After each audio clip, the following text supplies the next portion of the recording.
بسم اللہ الرحمن الرحیم۔ السلام علیکم، بنت ہوا چینل میں خوش آمدید۔ اللہم صلی علی سیدنا محمد وعلی آل سیدنا محمد وبارک وسلم۔ حضرت سلیمان فارسی رضی اللہ تعالیٰ عنہ کا واقعہ، دین حق کی تلاش کا ایمان افروز سفر۔ تاریخ اسلام میں چند شخصیات ایسی ہیں جن کی زندگیاں صرف قصے نہیں بلکہ ایمان، عزم اور سچائی کی تلاش کی لازوال داستانیں ہیں۔ انہی میں سے ایک عظیم شخصیت حضرت سلیمان فارسی رضی اللہ تعالیٰ عنہ ہیں۔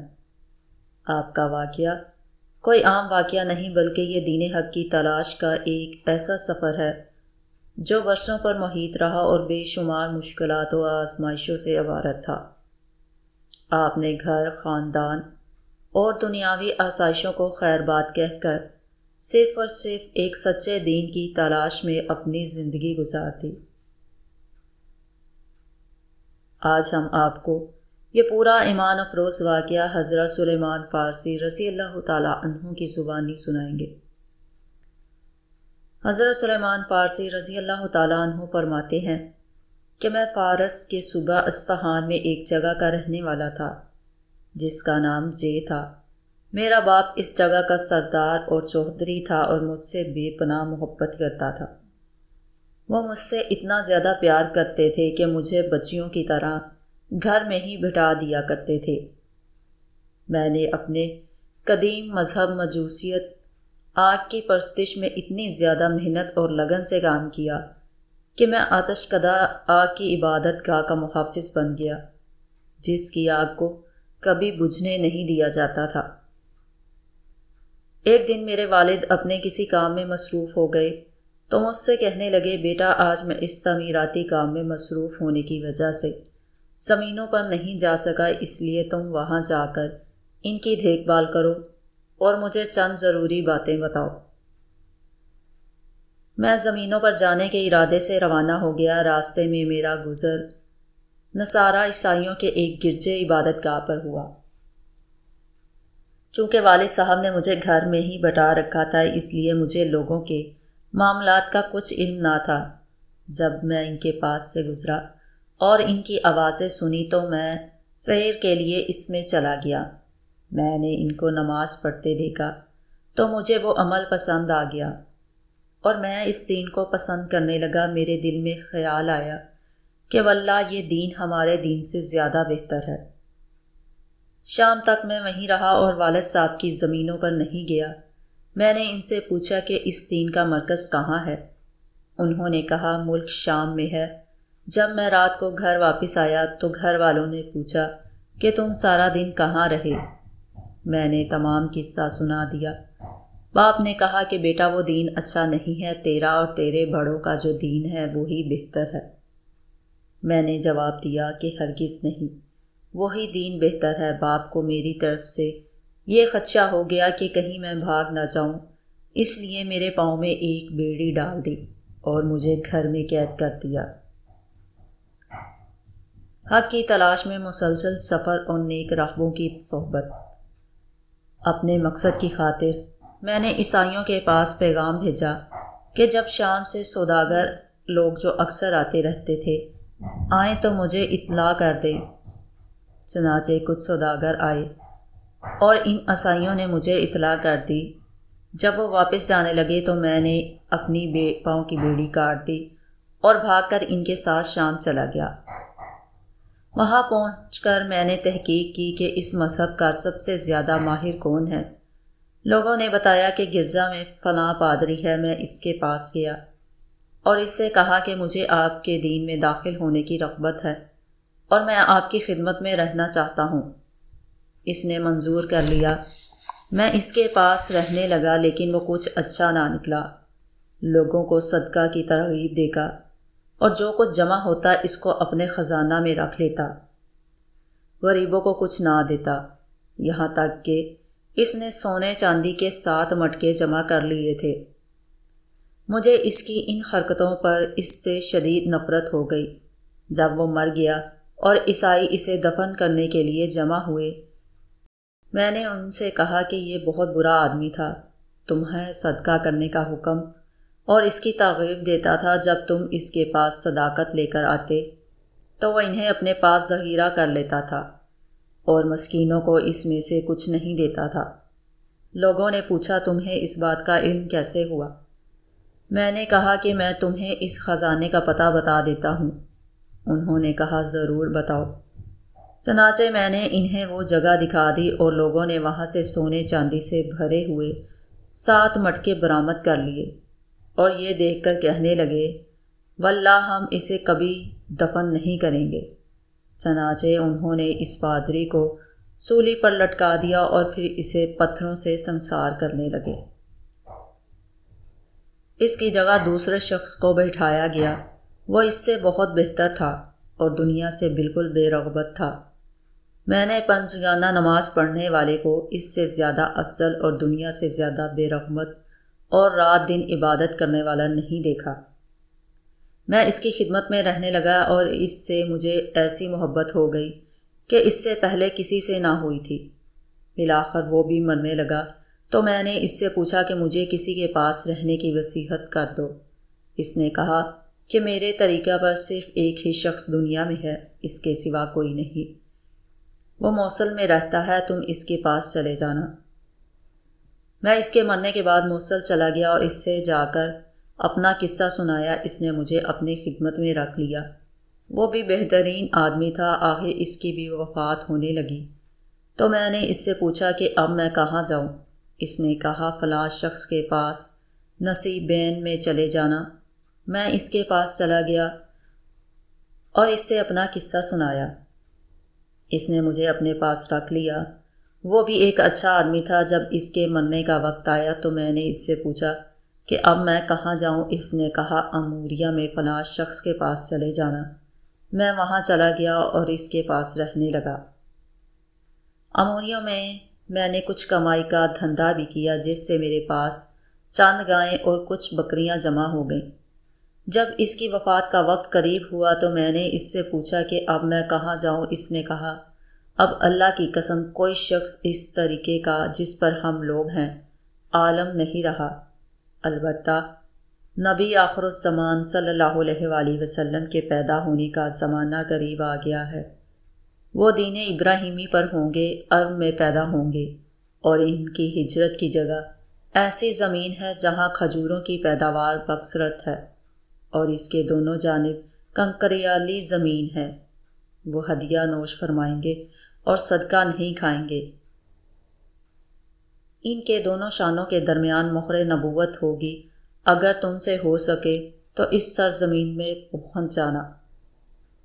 سرزمین عرب کی طرف ہجرت اور غلامی کا دکھ۔ اس کے انتقال کے کچھ عرصے بعد قبیلہ بنو کلب کے چند تاجروں کا وہاں سے گزر ہوا۔ میں نے ان سے کہا کہ اگر تم مجھے اپنے ساتھ عرب لے چلو تو اس کے بدلے میں یہ گائیں اور بکریاں تمہاری ہیں۔ انہوں نے قبول کر لیا اور مجھے وادی القرہ یعنی مکہ مکرمہ لے آئے۔ میں نے وہاں گائیں اور بکریاں ان کو دے دیں، لیکن انہوں نے مجھ پر یہ ظلم کیا کہ مجھے مکہ مکرمہ میں اپنا غلام ظاہر کر کے آگے بیچ دیا۔ بنو قریظہ کے ایک یہودی نے مجھے خرید لیا اور اپنے ساتھ اپنے وطن مدینہ طیبہ لے آئے۔ مدینہ طیبہ کو دیکھتے ہی میں نے ان علامات سے جو مجھے اموریہ کے ساتھ تھی، پادری نے بتائی تھی، پہچان لیا کہ یہی وہ جگہ ہے۔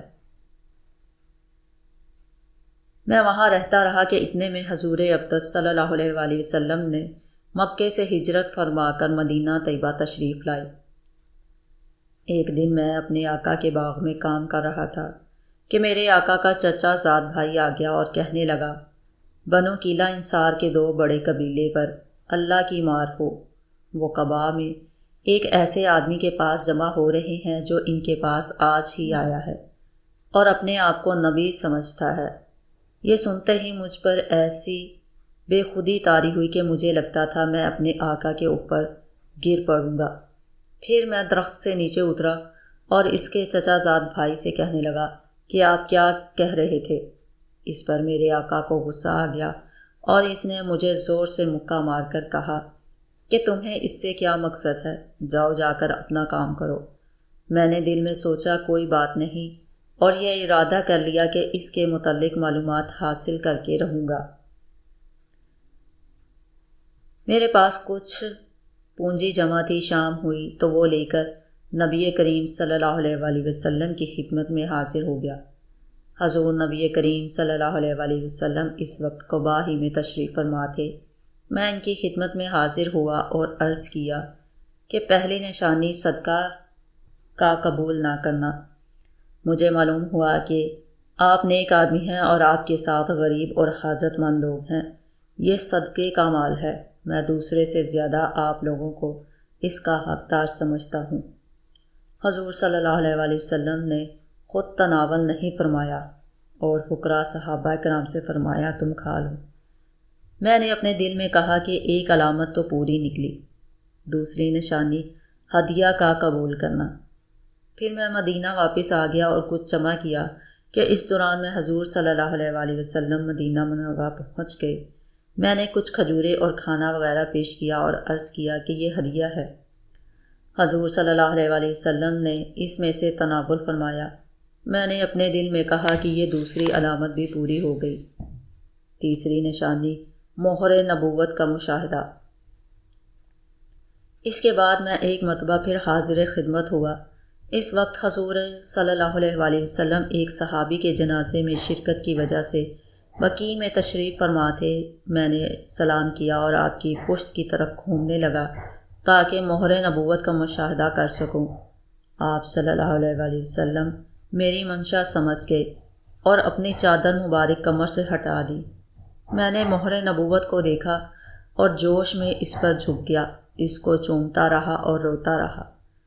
حضور صلی اللہ علیہ وآلہ وسلم نے فرمایا سامنے آؤ۔ میں سامنے حاضر ہوا اور سارا قصہ سنایا۔